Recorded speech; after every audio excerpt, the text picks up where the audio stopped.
Seja bem-vindo ao Mentes que Brilham. O meu primeiro convidado é professor na Faculdade de Medicina do Porto, é também investigador no IPATIMUP e foi eleito presidente da Sociedade Internacional de Patologia da Mama.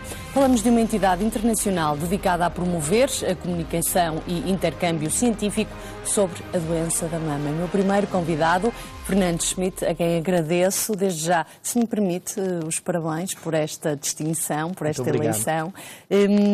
E começávamos exatamente por explicar o que é a patologia da mama. Segundo sei, há várias doenças, no fundo, que podem afetar a mama.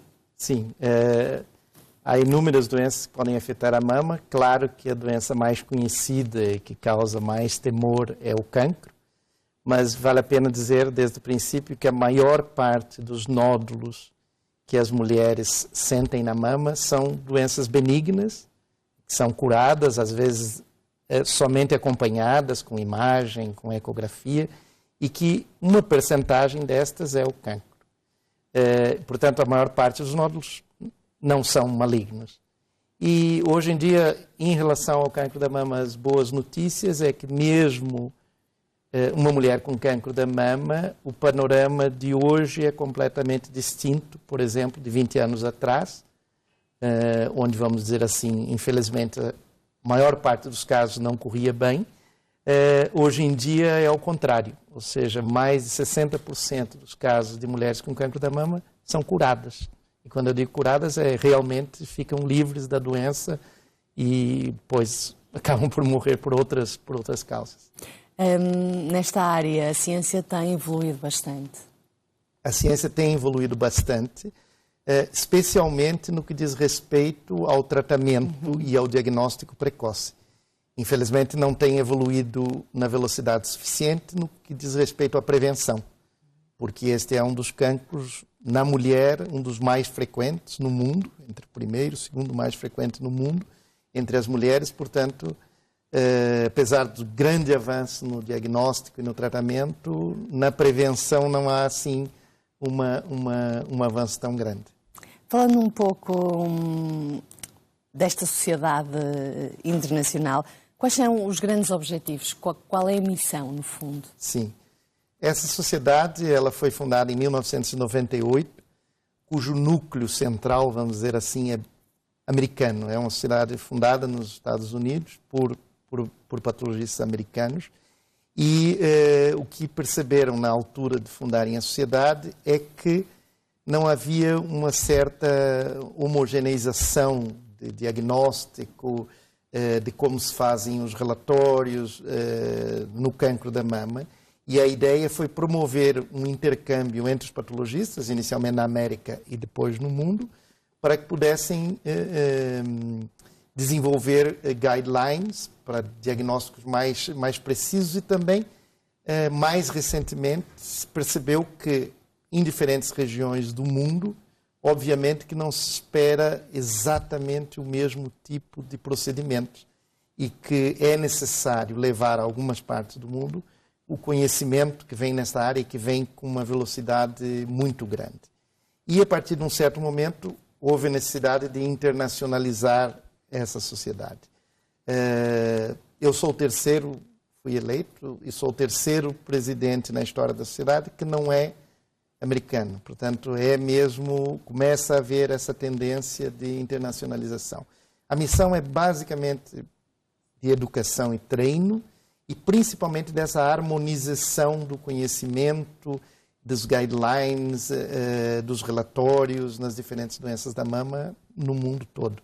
São áreas de investigação, acredito, com grupos de investigação um pouco por todo o mundo. Também um pouco aproximar o que é feito a nível de investigação no Ocidente e no Oriente. Digo eu, se haverá alguma diferença por ser tão distinto? Sim, exatamente. A sua pergunta vem bem ao encontro do que aconteceu, porque não o presidente que está agora, eu fui eleito, a presidente atual é americana, mas a presidente anterior era de Singapura.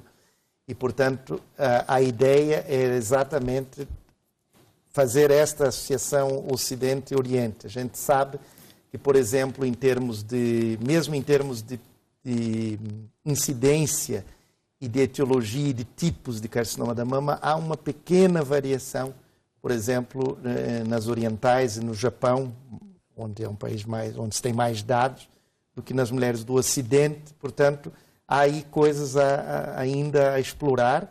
Há também imensa coisa a fazer na África.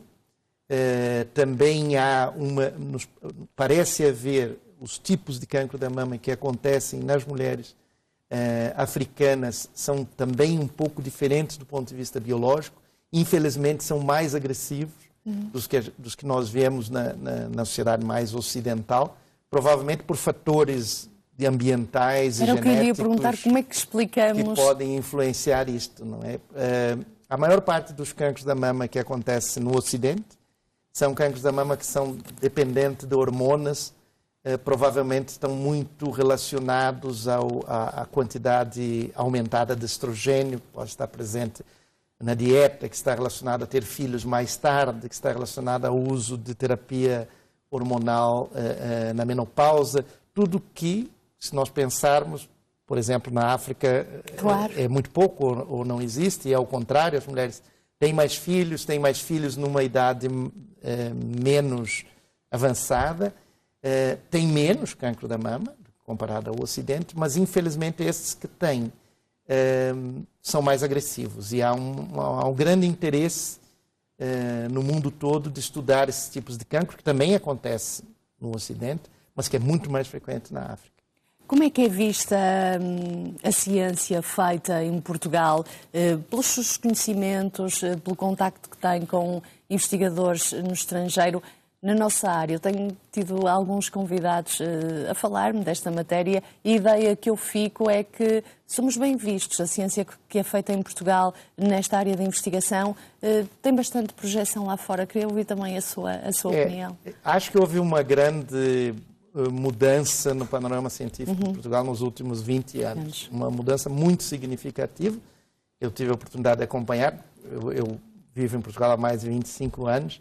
E realmente, nos últimos 10, 15 anos, a ideia que existe lá fora, nas áreas que eu conheço, sim, obviamente, é muito diferente do que era algum tempo atrás. Algum tempo atrás, ninguém sabia onde era Portugal geograficamente. Hoje em dia, sabe, e isto graças não só à melhora da qualidade da investigação no país, mas também graças à nossa capacidade de publicação. O fundamental na ciência é publicar, é ser conhecido primeiro pelo nome e pelo que faz, e depois pela face e pela presença. E eu acho que é isto, quando se consegue alguma coisa lá fora, alguma projeção, alguma nomeação, isto vem inicialmente por causa das publicações, que é baseado no nosso trabalho de laboratório. Depois as publicações levam às redes, depois as redes levam as pessoas a irem aos congressos e a se conhecerem face a face, e isto vai aumentando naturalmente. Eu acho que é nesta fase que nós estamos, quer dizer, os cientistas portugueses já são conhecidos lá fora, já não é mais um ou outro, já começa a ser um número para o tamanho do país, certo, significativo. E não há dúvida nenhuma que a nossa ciência é muito mais reconhecida lá fora do que no passado. Muitíssimo obrigada por ter vindo ao Mentes que Brilham. Foi um gosto tê-lo aqui, conversar um pouco consigo. Mais uma vez, parabéns por esta distinção. Acaba por levar também o nome português ou da ciência feita em Portugal com mais projeção internacional. Vamos seguir para o exterior.